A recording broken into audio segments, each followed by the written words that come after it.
வணக்கம். ஆஸ்ட்ரோவேலின் நல்ல நேரம் நிகழ்ச்சியின் சார்பாக அத்துணை சப்ஸ்கிரைபர்களையும் எல்லா அன்பு உள்ளங்களையும் எனது நண்பர்களையும் வருக வருக என வரவேற்பதில் பெருமகிழ்ச்சி கொள்கிறேன். இறைவணக்கத்தை கூறி இந்த வீடியோவை தொடங்குவோம். வக்கரதுண்ட மகாகாய சூரியகோடி சமப்பிரபக அவிக்னம் குருமே தேவ சர்வகாரியேஷு சர்வதா. தென்னாட்டுடைய சிவனே போற்றி, என் நாட்டவர்க்கும் இறைவா போற்றி.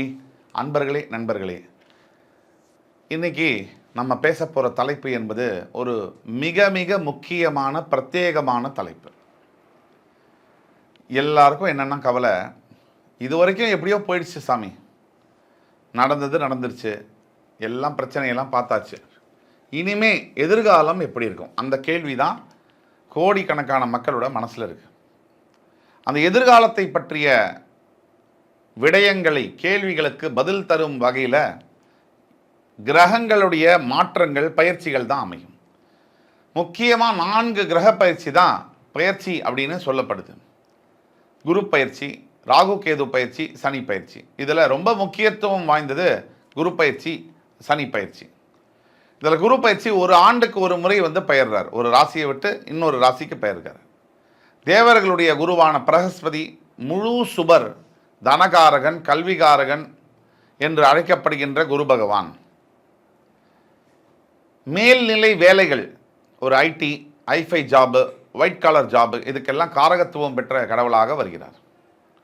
இந்த குரு பகவான் வருகின்ற ஆண்டு, இந்த ஆங்கில புத்தாண்டில் ஏப்ரல் 30 பெயர்ந்து மேஷராசியிலிருந்து பெயர்ந்து ரிஷபராசிக்கு செல்லவிருக்கிறார். கிருத்திகை நட்சத்திரம் 1ஆம் பாதத்திலிருந்து பெயர்ந்து 2ஆம் பாதத்திற்கு போகவிருக்கிறார். இந்த குரு பயிற்சியானது மிதுன ராசி, காலபுருஷனுடைய 4ஆம் வீடு, புதன் பகவான் ஆட்சி பெறக்கூடிய வீடு, மிருகசீரிடம், திருவாதிரை, புனர்பூசம் ஆகிய நட்சத்திரங்கள் இருக்கக்கூடிய வீடு.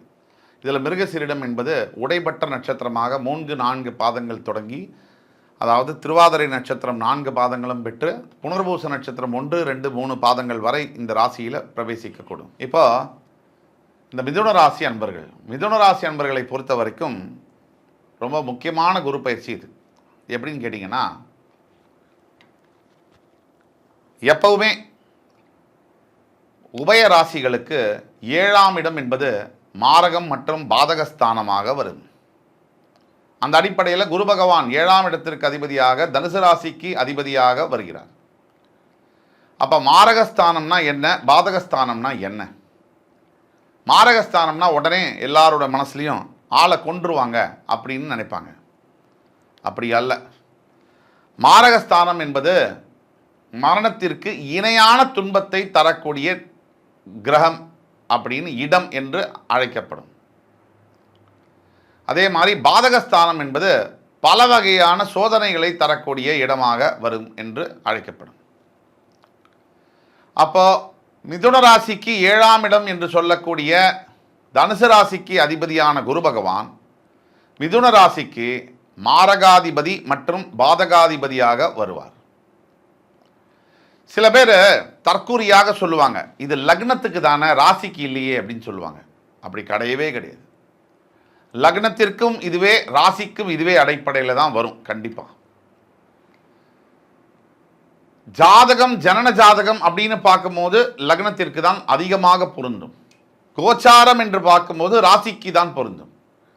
ஆக தற்கொலைகளாக சில பேர் அதை செய்ய சொல்லுவாங்க, குழப்பமா, அவங்களுக்கு தெளிவில்லாமல் பேசுவாங்க. ஆனால் ராசியின் 7ஆம் இடம் என்பது பாதகஸ்தானம் மற்றும் மாரகஸ்தானம். ஒரு எடுத்துக்காட்டுக்கு, லக்னத்திற்கு தான் இது அடிப்படையில் பொருந்தும் அப்படின்னு சொல்லக்கூடிய சில ஜோதிடர்கள், அப்போ அவங்க பேசும்போதும் சொல்லுவாங்க, குரு உங்களோட ராசியுடைய 5ஆம் இடத்தை பார்க்கிறாரு. லக்னத்திற்கு பொருந்தும் போது லக்னத்தோட 5ஆம் இடத்தை தானே குரு பார்க்கணும். நம்ம பேசுறது கோச்சாரம். அப்போ குரு பகவான் கோச்சாரத்தில் ராசியின் அடிப்படையில் தானே மாறுறாரு. அப்போ ராசியின் அடிப்படைக்கு தானே 5ஆம் இடம், 7ஆம் இடம், 10ஆம் இடம்லாம் பார்க்கணும், 9ஆம் இடம்லாம் பார்க்கணும். அப்போ ஏன் லக்னத்தும் ராசியும் போட்டு குழப்பறோம் அப்படின்னு சொல்லுவாங்க. ஆனால் லக்னத்திற்கும் பொருந்தும், ராசிக்கும் பொருந்தும். ராசியின் 7ஆம் இடம் என்பது ராசிக்கு மாரகம் மற்றும் பாதகஸ்தானமாக உபயராசிகளுக்கு வரும்.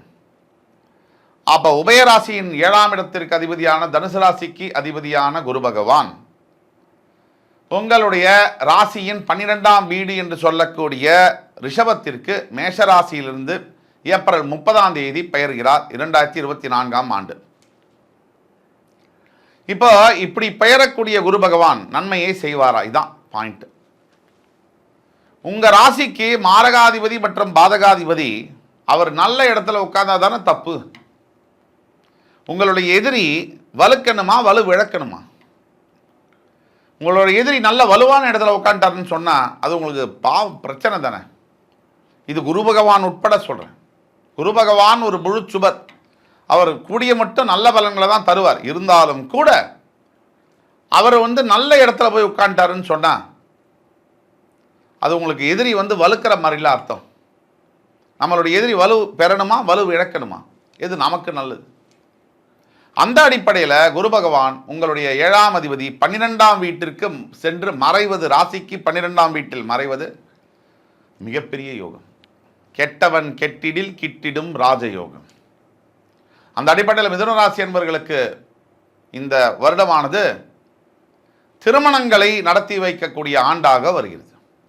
ஏற்கனவே சனி பகவான் அஷ்டமஸ்தானத்திலிருந்து பாக்யஸ்தானத்திற்கு பெயர்ந்து ஆட்சியாகி மூலத்திரிகோணம் அடைந்து உங்களோட பாக்யாதிபதி பாக்கியத்தில் ஆட்சி பெறுவது இந்த ஆண்டை பொறுத்த வரைக்கும், நான் கூட ஜீ தமிழ் தொலைக்காட்சியில் பேசியிருந்தேன், தமிழா நிகழ்ச்சியில் சொல்லியிருந்தேன், மிதுன ராசிக்காரர்களுக்கு நம்பர் 1 ஸ்பாட். இதுதான் உண்மை. இப்போ குரு வேற உங்களுடைய எதிரி வேற கரெக்டாக மறைகிறாரு. ஏப்ரல் 30ஆம் தேதிக்கு பிறகு குரு பகவான் மேஷராசியிலிருந்து ரிஷபராசிக்கு பெயரும்போது மிதுன ராசி என்பவர்களுக்கு திருமண யோகம் தன்னாலவே ஸ்டார்ட் ஆகிடும். ரொம்ப வருஷமாக லவ் பண்ணுற பொண்ணு பையனை திருமணம் பண்ணக்கூடிய யோகம், ரொம்ப வருஷமாக வரன் தேடிட்டு இருக்கேன் சரியா அமையலைன்னா சரியான வாழ்க்கை துணையை கண்ணில் காமிக்கக்கூடிய நேரம், இதெல்லாம் நடைபெற்றே தீரும். ஏன் இந்த நிகழ்ச்சியை பார்க்கும்போது கூட அதை பற்றி இந்த நியூஸ் வரலாம்.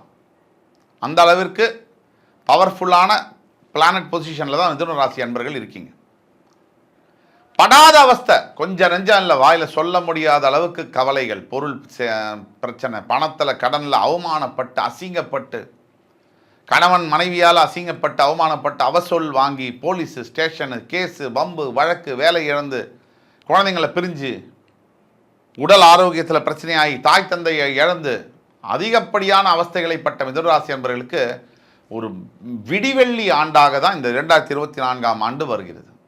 அப்படிப்பட்ட ஆண்டில் இந்த குரு பயிற்சியானது மிதுனராசி என்பவர்களுக்கு எண்ணிய முடிதல் வேண்டும் என்ற பாரதிய சொல்லியிருக்கேற்ப உங்களுக்கு நினைச்சது நடக்கக்கூடிய வகையில் இருக்கு. உங்களுடைய 12ஆம் வீட்டிற்கு வரக்கூடிய குரு பகவான் அவருடைய 5ஆம் பார்வையாக உங்களுடைய 4ஆம் வீட்டில் இருக்கக்கூடிய கேதுவை பார்ப்பதனால் உங்களுடைய 4ஆம் வீடு என்பது வீடு வாகனத்தை குறிக்கக்கூடிய இடம், உயர்கல்வியை குறிக்கக்கூடிய இடம். அந்த இடத்தை குரு பகவான் 5ஆம் பார்வை சிறப்பு பார்வையாக பார்ப்பதினால் உங்களுக்கு வீடு வாகனம் வாங்கக்கூடிய யோகங்கள் இந்த ஆண்டு ஏப்ரல் 30க்கு பிறகு ஏற்படும். அதே குரு பகவான் தன்னுடைய 7ஆம் பார்வையாக துலாம் ராசி உங்களுடைய 6ஆம் வீட்டை பார்ப்பதினால் இதுநாள் வரை வெகு நாட்களாக வெகு ஆண்டுகளாக இருந்து வந்த கடன் தொல்லை பணப்பிரச்சனையிலிருந்து கண்டிப்பாக நீங்கள் வெளியே வருவீங்க. இதை சொல்கிறதெல்லாம் நான் சொல்கிறதெல்லாம் நடந்தே தீரும். அப்படி நடக்கலைன்னு சொன்னால் உங்கள் சுய ஜாதகத்தில் ஏதோ பிரச்சனை இருக்குன்னு அர்த்தம்.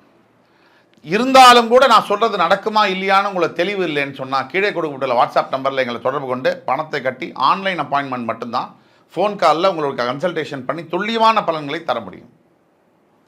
ஆக உங்களுடைய 8ஆம் வீடு ஆயுள் ஸ்தானம் மகர ராசியை அவர் 9ஆம் பார்வையாக சிறப்பு பார்வையாக பார்ப்பதனால் ஆயுளை நீட்டிப்பார், ஆரோக்கிய பிரச்சனையை அறவே அறுத்தெடுப்பார்.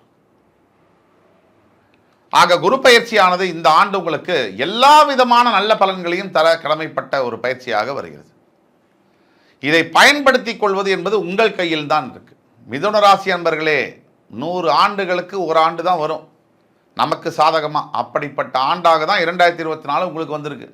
இதை பயன்படுத்தி கொள்வது உங்கள் கையில் இருக்கு. உன் வாழ்க்கை உன் கையில் என்று சொல்வதைப் போல அடுத்து வரும் காணொளியில் மறுபடி உங்கள் எல்லோரையும் அன்புமிக்க மிதுன ராசி அன்பர்களை சந்திக்கும் வரை உங்களிடமிருந்து விடைபெறுவது உங்கள் சுபாஷ் பாலகிருஷ்ணன். நன்றி, வணக்கம், வாழ்க வளமுடன்.